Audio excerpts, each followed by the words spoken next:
Welcome back. Training programs, stretches, mobility, Lyndon Lamos, YouTube videos, you know the drill. Let's get into it. Mobility circuit will be on a Saturday. It'll be just once a week for now. Maybe in the future I'll increase it to 2. 6 reps per side per exercise and 2 sets of the full circuit. First is a 90-90 movement with an internal hip rotation. So sitting down with your feet planted, knees bent, and then you just drop your knees to one side into that 90-90 position and you lift your back foot and then turn over onto the other side, do the same thing.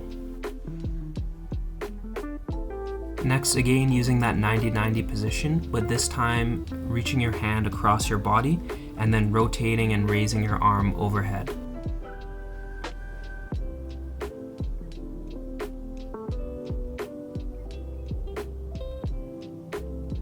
Next, in a lunging stance with one knee on the ground, leaning forwards, putting the weight onto the planted foot. That'll help improve ankle mobility, but you also get a little bit of stretch on your hips as well. Next, an adductor stretch. Front leg turned outwards 45 or 60 degrees, back leg tucked behind you diagonally, and just rocking back and forth onto that front leg.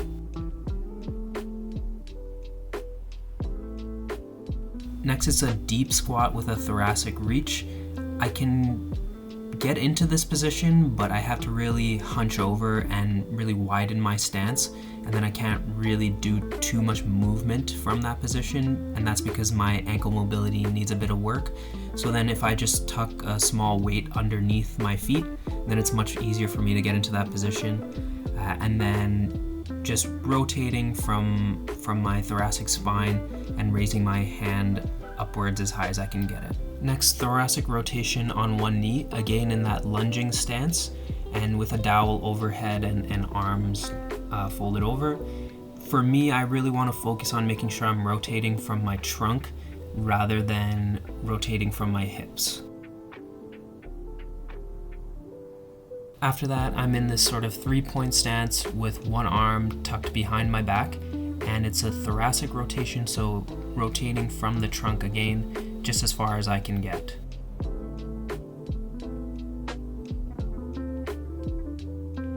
Lastly, finishing with Dowel circumduction, really great for shoulder mobility. A lot of Olympic weightlifters use this one. I have to hold the dowel decently far apart because that's just the level of mobility that I'm at. And if I wanted to regress even further, then I wouldn't go all the way around. So that was a dynamic circuit of stretches, and now I'll go through the static ones, which I'll be hoping to do 3 times a week. As per ACSM guidelines, holding each stretch for 15 to 30 seconds and 2 to 3 sets of each of them. Starting with hip flexor stretch on one knee, I'm like a broken record, but again, remember to tuck your hips. That'll give you the stretch on your hip flexor and prevent you from overextending your back and tightening your QL. Number 4 is an iron cross. With this one, I focus on keeping my upper back flat on the ground, and what helps me to do that is keeping the opposite arm as well flat on the ground, perpendicular to my body. Then this figure 4 variation where you start in that traditional position and then halfway through I turn over and plant my foot down onto the ground. Just gives a deeper stretch as well as stretch it onto your lower back. Really simple glute stretch. We've all seen this one, nothing much to say here. Then this quad and hip flexor stretch, which a lot of us will be familiar with anyways, but again, remembering to tuck the hips. Then it's a side stretch where you grab onto a post as an anchoring point and then you step diagonally behind you, pulling onto the post. Should feel it in your lats and lower back. Hamstring stretch, again, something that will be familiar to a lot of people, but I think it's just important to remember that you should be bending or hinging from the hips rather than bending at your trunk or your spine. With this groin stretch, I like to separate it into left and right sides. For the chest stretch, draw the shoulder blades down and back and just lean forward. This next one for your shoulder blades or your traps, grasping your hands behind you, stick your chest out and then pull your shoulder blades down. Again, another one you've surely seen in gym class or house league or any kind of rec sport. Calf stretch, For this one, you want to keep your back foot flat on the ground and then lean forward as much as you can. And then instead on this one, you're actually stretching on the front foot, so leaning forwards to get the stretch on the ankle.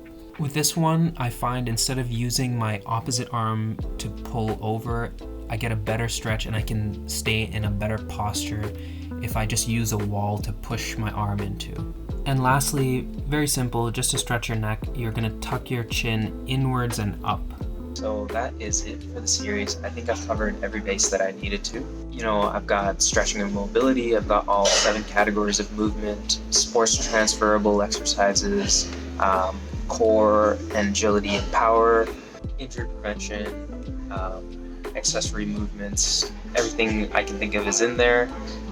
Anyone with any kind of strength and conditioning background, you can give me some feedback, let me know what you think. If there's anything you change, anything you like, let me know. One thing that I haven't really bothered with here is periodizing, and I just felt that, for instance, as far as macro cycles are going week by week, life will just inherently make it so that some weeks are condensed or shorter than others. You know, we had a couple of long weekends go by, so that had to change things.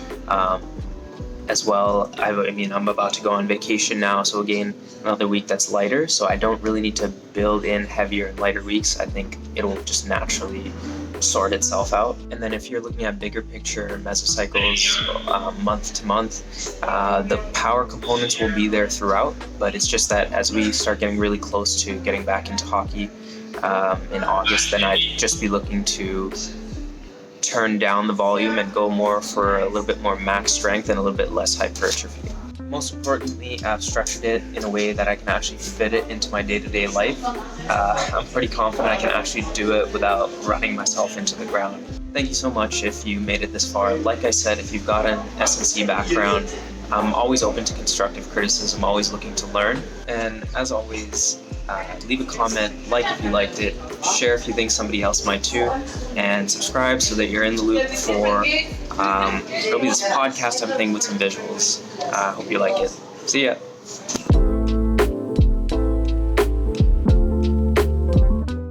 Rework, etc. Most important. God damn it.